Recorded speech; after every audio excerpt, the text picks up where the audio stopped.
मंगल Lakshmi serial का आने वाला एपिसोड अब तक के सभी एपिसोड से कहीं ज्यादा इमोशनल, ड्रामेटिक और शॉकिंग होने वाला है। एक तरफ जहां पूरा परिवार शादी की खुशियों में डूबने की तैयारी कर रहा है, वहीं दूसरी तरफ एक मासूम बच्चे की जिंदगी एक बेहद नाजुक मोड़ पर खड़ी है। अक्षत के दिल में छेद है और यह सच्चाई सिर्फ मंगल, आदित्य, नील और ईशाना तक ही सीमित रखी गई है। मंगल हर पल डर में जी रही है कि कहीं यह बात अक्षत के कानों तक न पहुंच जाए, क्योंकि वह जानती है कि उसका बेटा यह सदमा सहन नहीं कर पाएगा। लेकिन किस्मत और इंसानी साजिशें कभी भी इंसान को चैन से जीने नहीं देतीं। पिछले कुछ दिनों से मंगल और आदित्य का व्यवहार पूरी तरह बदल चुका है। उनकी आंखों में हर वक्त डर और बेचैनी साफ नजर आती है। अक्षत जरा सा भी खेलते हुए लड़खड़ा जाए तो मंगल का दिल कांप उठता है। वह जोर से चिल्ला उठती है, जिससे पूरा घर सहम जाता है। नील और ईशाना यह सब देखकर समझ जाते हैं कि मामला साधारण नहीं है। जब वे गलती से मंगल और आदित्य की बातें सुन लेते हैं और अक्षत की बीमारी के बारे में जान जाते हैं, तो दोनों बच्चों की दुनिया ही उजड़ जाती है। वे अपने छोटे से भाई को हर पल बचाने की कोशिश करने लगते हैं, जैसे वह कांच का बना हो। इसी बीच सौम्या, जो शुरू से ही इस घर में जहर घोलने का काम करती आई है, मंगल और आदित्य के बदले हुए चेहरे पढ़ लेती है। उसकी शातिर नज़रें यह समझने में देर नहीं लगातीं कि ज़रूर कोई ऐसी बात है जिसे उससे छुपाया जा रहा है। यही बात उसे और बेचैन कर देती है। उसे लगता है कि अगर उसने इस राज को जान लिया तो वह मंगल को सबसे बड़ा घाव दे सकती है। इसी जुनून में वह एक दिन मौका देखकर मंगल का फ़ोन चुरा लेती है। फ़ोन में मौजूद मेडिकल रिपोर्ट्स और डॉक्टर का नंबर देखकर उसके चेहरे पर एक खतरनाक मुस्कान फैल जाती है। डॉक्टर को कॉल कर खुद को अक्षत की मां बताकर वह सारी जानकारी निकालने की कोशिश करती है। डॉक्टर पूरी बात तो नहीं बताता, लेकिन इतना ज़रूर कह देता है कि अक्षत की हालत नाजुक है और सर्जरी ज़रूरी है। यही सुनकर सौम्या के अंदर की हैवानियत और जाग जाती है। अब उसे पूरा यकीन हो जाता है कि मंगल की कमज़ोरी क्या है। वह तय कर लेती है कि इसी कमज़ोरी पर वार करके वह मंगल को तोड़ देगी। घर में मकर संक्रांति की रौनक फैली हुई होती है। छत पर पतंगें उड़ रही होती हैं, हंसी ठहाकों की आवाज़ें गूंज रही होती हैं। अक्षत भी बाकी बच्चों के साथ खिलखिलाता नजर आता है, लेकिन मंगल का मन कहीं और ही उलझा हुआ है। वह किचन में खाना बनाते हुए बार बार भगवान से अपने बेटे की सलामती की दुआ मांग रही होती है। तभी सौम्या चुपके से रिपोर्ट उठाने की कोशिश करती है, लेकिन मंगल उसे रंगे हाथ पकड़ लेती है।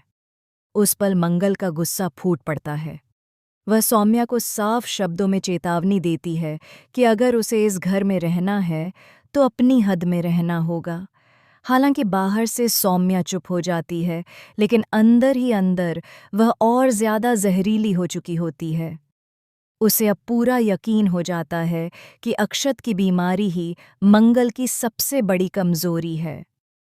पूजा में बैठने से मना किए जाने के बाद सौम्या के मन में एक बेहद खौफनाक ख्याल जन्म लेता है। वह सोचती है कि अगर अक्षत को खुद अपनी बीमारी के बारे में पता चल गया तो उसका दिल ये सदमा नहीं झेल पाएगा, और अगर बच्चे को कुछ हो गया तो मंगल पूरी तरह टूट जाएगी। इसी साजिश के तहत वह पतंग पर अक्षत की बीमारी से जुड़ी बातें लिख देती है। लेकिन जैसे ही वह पतंग अक्षत की ओर बढ़ती है, मंगल की नज़र उस पर पड़ जाती है। वह दौड़कर पतंग छीन लेती है। उस पल मंगल और सौम्या के बीच ऐसा टकराव होता है कि पूरा माहौल सन्न रह जाता है।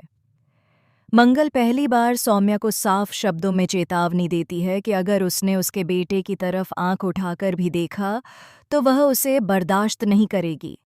इसके बाद कहानी एक नया मोड़ लेती है।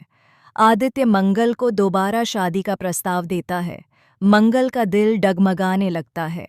वह चाहती है कि उसका बेटा एक खुशहाल परिवार देखे, लेकिन उसे डर है कि कहीं यह फैसला फिर से उसे धोखा न दे जाए। कुसुम उसे समझाती है कि जिंदगी हर बार डर के साथ नहीं जी जाती। ईशाना और अक्षत की मासूम खुशियां मंगल के दिल को पिघला देती हैं और वह शादी के लिए हाँ कह देती है।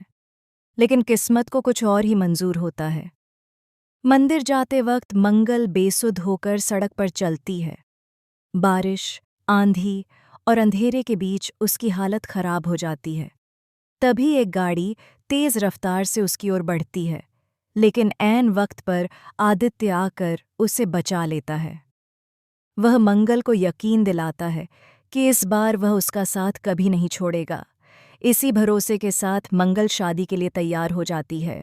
घर में शादी की तैयारियां शुरू हो जाती हैं, लेकिन सौम्या भी चुप नहीं बैठती।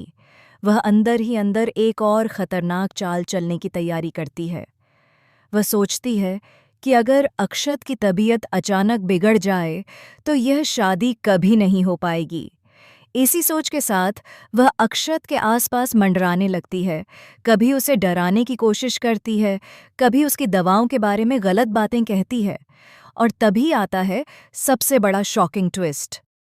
शादी से ठीक एक दिन पहले अक्षत अचानक बेहोश होकर गिर पड़ता है। पूरे घर में हड़कंप मच जाता है। मंगल चीख चीख कर रोने लगती है। आदित्य घबरा जाता है। डॉक्टर को बुलाया जाता है और वह बताता है कि अक्षत की हालत बेहद नाजुक है। इसी बीच अक्षत होश में आता है और कांपती आवाज में मंगल से पूछता है, मम्मा, क्या मैं मर जाऊंगा? यह सुनते ही मंगल की दुनिया उजड़ जाती है। उसे समझ आ जाता है कि अक्षत को उसकी बीमारी के बारे में पता चल चुका है।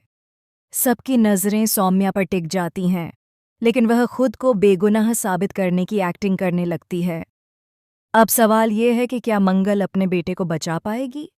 क्या आदित्य इस बार उसका साथ निभाएगा? और क्या सौम्या की